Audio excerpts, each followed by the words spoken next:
दोस्तों, पितृपक्ष में ओम नमः शिवाय का जप करने से ही हमारे पूर्वज प्रसन्न होते हैं, उनकी आत्मा को शांति मिलती है। सच्चे दिल से कमेंट बॉक्स में लिखें ओम नमः शिवाय। दोस्तों, हिंदू पंचांग के अनुसार भाद्रपद मास की पूर्णिमा तिथि पर पितृपक्ष आरंभ होते हैं, जो आश्विन मास की अमावस्या, जिसे सर्व पितृ अमावस्या भी कहा जाता है, और उस दिन समाप्त होते हैं। इस बार पितृपक्ष 29 सितंबर से आरंभ होकर 14 अक्टूबर को समाप्त होंगे। बच्चे बड़े सभी को पितृपक्ष में कुछ ऐसी सावधानियां हैं जो बरतनी चाहिए। दोस्तों, मान्यता है कि मृत यु के देवता यमराज श्राद्ध पक्ष में पितरों को मुक्त कर देते हैं, ताकि वे स्वजनों के यहां जाकर तर्पण ग्रहण कर सकें। पितरों बहादुर पद पूर्णिमा पर पितृलोक से धरती पर आ जाते हैं और 16 दिनों तक श्राद्ध तर्पण पिंडदान ग्रहण करके सर्व पितृ अमावस्या की रात्रि को पितृलोक चले जाते हैं। दोस्तों, इसलिए ये 16 दिन पूर्ण रूप से पितरों को समर्पित होते हैं। इन 16 दिनों में पितरों की आत्मा की शांति के लिए पिंडदान तर्पण कर्म किए जाते हैं।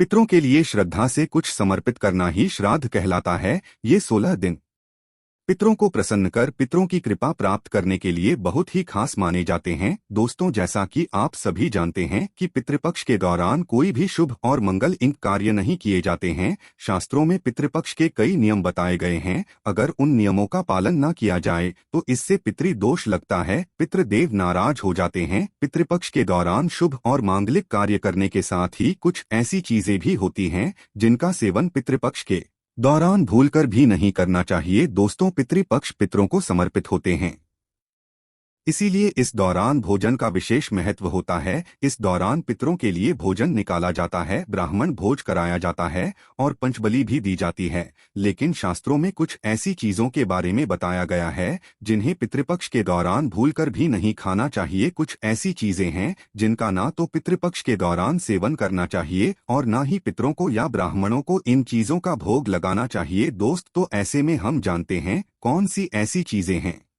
जिनका पितृपक्ष के दौरान भूलकर भी सेवन नहीं करना चाहिए। कौन सी ऐसी चीजें हैं जिनको पितृपक्ष के दौरान पितरों को या ब्राह्मणों के भोजन में भूलकर भी शामिल नहीं करना चाहिए, वरना दोष लगता है। आगे बढ़ने से पहले अभी तक आपने हमारे चैनल को सब्सक्राइब नहीं किया है तो इस चैनल को सब्सक्राइब करके बेल आइकॉन जरूर दबाइएगा। सच्चे दिल से कमेंट बॉक्स में लिखें ओम नमः शिवाय। दोस्तों, बड़े बुजुर्गों द्वारा, ब्राह्मणों द्वारा आपने अधिकतर यही सुना होगा कि पितृपक्ष के दौरान वही भोजन बनाएं, वही भोजन का पितरों को या ब्राह्मणों को भोग लगाएं जो पितरों को पसंद था। तभी ही पितरों की आत्मा को शांति मिलती है। लेकिन यहाँ पर हम कुछ ऐसी गलतियां कर देते हैं। अधिकतर घरों में अधिकतर लोगों के पूर्वजों को लहसुन प्याज पसंद होता है, तो जब भी भोजन बनाते हैं तो उसमें प्याज और लहसुन डालते हैं और पूर्वजों के पसंद के हिसाब से भोजन बनाकर ब्राह्मणों को भोजन करा देते हैं। या फिर जिनके पितरों को नॉन वेज पसंद होता है तो वेज नॉन वेज लेकर किसी जरूरतमंद व्यक्ति को पितरों के नाम से दान कर देते हैं, जिससे उन्हें पितरों का आशीर्वाद प्राप्त हो। दोस्तों, अगर आप भी ऐसा करते हैं तो भूलकर भी ऐसी गलती आगे से ना करें। शास्त्रों के अनुसार पितृपक्ष के दौरान प्याज, लहसुन, मीट और अंडे का सेवन भूलकर भी नहीं करना चाहिए और पितरों के भोजन में भी इन चीजों का इस्तेमाल भूलकर भी नहीं करना चाहिए। शास्त्रों के अनुसार भगवान विष्णु और महालक्ष्मी जी को पितृदेव कहा गया है। पितरों का भोजन, श्राद्ध, तर्पण, पिंडदान सबसे पहले भगवान विष्णु और महालक्ष्मी जी ही स्वीकार करती है। उसके पश्चात यह पितरों को मिलता है और भगवान विष्णु और महालक्ष्मी जी के पूजन में प्याज, लहसुन, मीट, अंडे का इस्तेमाल करना वर्जित बताया गया है। अगर आप पितरों के भोजन में मीट, अंडा, प्याज, लहसुन इन चीजों का इस्तेमाल करते हैं तो भगवान विष्णु और महालक्ष्मी जी उसे स्वीकार नहीं करेंगी, और जब भी पितृदेव स्वीकार नहीं करेंगे तो हमारे पितर अभी उस भोजन को स्वीकार नहीं करेंगे। इसीलिए इस बात का हमेशा ध्यान रखें। दोस्तों, श्राद्ध पक्ष के दौरान पितरों के निमित्त जो भोजन बनाएं या ब्राह्मणों को भोजन कराने के लिए भी जो भोजन बनाएं वो बिना प्याज, लहसुन और मीट, अंडे का बनाएं, और ना ही पितरों के नाम का ऐसा भोजन आप किसी जरूरतमंद व्यक्ति को दान दें। श्राद्ध पक्ष के दौरान पितरों को जो भोजन बनाएं वो बिना प्याज और बिना लहसुन तथा मीट, अंडे का होना चाहिए। ये सभी सामग्री शुद्ध भोजन में नहीं डालना चाहिए, घोर पाप लगता है, पितृदेव क्रोधित हो जाते हैं। दोस्तों ध्यान रखें, पितृपक्ष के दौरान आप भी प्याज, लहसुन और मीट, अंडे का इस्तेमाल भूल कर भी ना करें। शराब आदि का सेवन भी ना करें। पितृपक्ष के दौरान बासी भोजन ना करें। इन 16 दिनों में बासी भोजन शैतान को प्राप्त होता है। पितृपक्ष के दौरान ना ही बासी भोजन करना चाहिए और ना ही किसी को कराना चाहिए। कोई जरूरतमंद व्यक्ति अगर आपके द्वार पर आए तो उसे भी आप बासी भोजन ना दे। शास्त्रों में बताया गया है कि पितृपक्ष के दौरान पितृ किसी भी रूप में द्वार पर आ जाते हैं और अगर ऐसे में आप पितरों को बासी भोजन दे देंगे तो इससे आपको पितृ दोष लगेगा। इसीलिए इस बात का विशेष ध्यान रखें, ना तो आप बासी भोजन करें और ना ही किसी को दे। दोस्तों पितृपक्ष के दौरान अपने खुद के लिए वस्त्र नहीं खरीदना चाहिए। इन 16 दिनों में आप वस्त्रों का दान कर सकते हैं पर अपने लिए कभी वस्त्र ना खरीदे। इस दिन नए वस्त्र खरीदना अशुभ माना जाता है। पितृपक्ष के दौरान पति पत्नी को दूरी बनाकर रहना चाहिए क्योंकि इस दौरान हमारे पितर अदीप हमारे घर के अंदर ही हमारे आसपास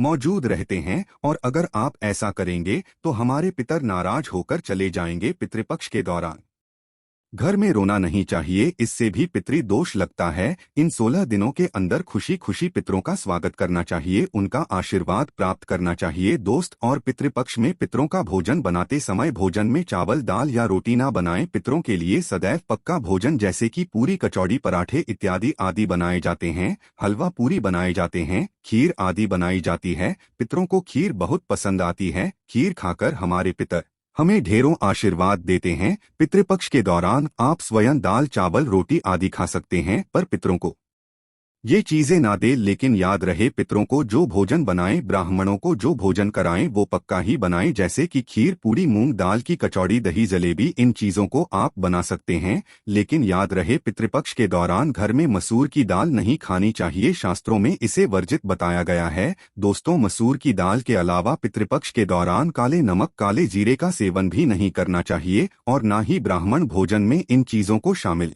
करना चाहिए। पितृपक्ष के दौरान मूली, लौकी, खीरा और सरसों का साग ना तो खाया जाता है और ना ही खिलाया जाता है। श्राद्ध पक्ष में इन चीजों को खाना और खिलाना दोनों ही वर्जित होता है। श्राद्ध पक्ष के दौरान पितरों के भोजन में नींबू नहीं डाला जाता। आप स्वयं नींबू का सेवन कर सकते हैं लेकिन पितरों के भोजन में, ब्राह्मण भोजन में नींबू ना डाले। पितृपक्ष के दौरान कई तांत्रिक क्रियाएं भी की जाती है, इसीलिए इस दौरान दूध, दही या फिर सफेद खाद्य पदार्थ जैसे कि सफेद रंग की मिठाई, बर्फी इत्यादि का सेवन नहीं करना चाहिए। लेकिन हाँ, ये चीजें आप अपने घर में ही बनाकर खा सकते हैं। दोस्तों पितृपक्ष के दौरान गाय के दूध का सेवन करने से बचना चाहिए, खासतौर पर वो गाय जिसने हाल ही में बच्चे को जन्म दिया हो। ऐसी गाय के दूध का सेवन भूलकर भी ना करें। पितृपक्ष के दौरान खीर अवश्य ही बनाई जाती है और खीर का पितरों को, ब्राह्मणों को भोग लगाया जाता है। इसीलिए आप पितृपक्ष के दौरान दूध से ही खीर बनाकर उसका भोग लगाकर प्रसाद के रूप में उसे ग्रहण कर सकते हैं।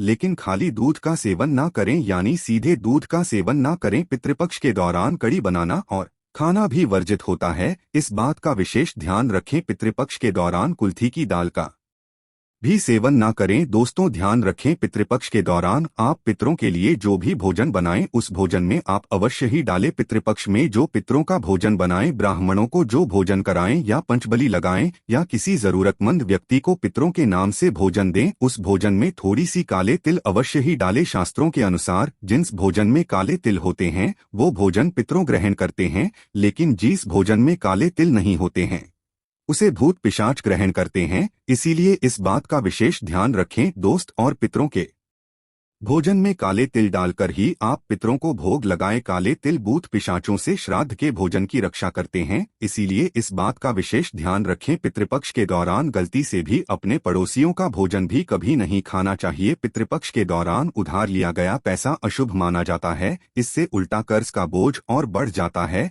दोस्तों पितृपक्ष में कोई भी ऐसा कार्य ना करें जिससे हमारे पितृ नाराज हो जाएं। आप थोड़े से ही प्रयासों से पितरों को प्रसन्न कर सकते हैं। सच्चे दिल से कमेंट बॉक्स में लिखिए हर हर महादेव, ओम नमः शिवाय।